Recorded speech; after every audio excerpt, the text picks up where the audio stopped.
ایک آدمی نے عبداللہ بن زید رضی اللہ تعالیٰ عنہ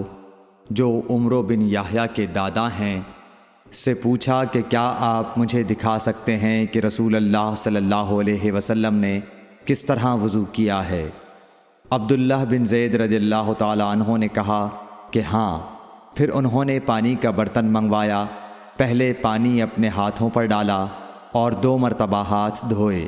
پھر 3 مرتبہ کلی کی، 3 بار ناک صاف کی، پھر 3 دفعہ اپنا چہرہ دھویا،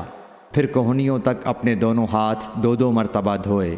پھر اپنے دونوں ہاتھوں سے اپنے سر کا مسح کیا،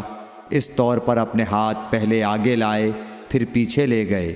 مسح سر کے ابتدائی حصے سے شروع کیا، پھر دونوں ہاتھ گدی تک لے جا کر وہیں واپس لائے جہاں سے مسح شروع کیا تھا، پھر اپنے پیر دھوئے۔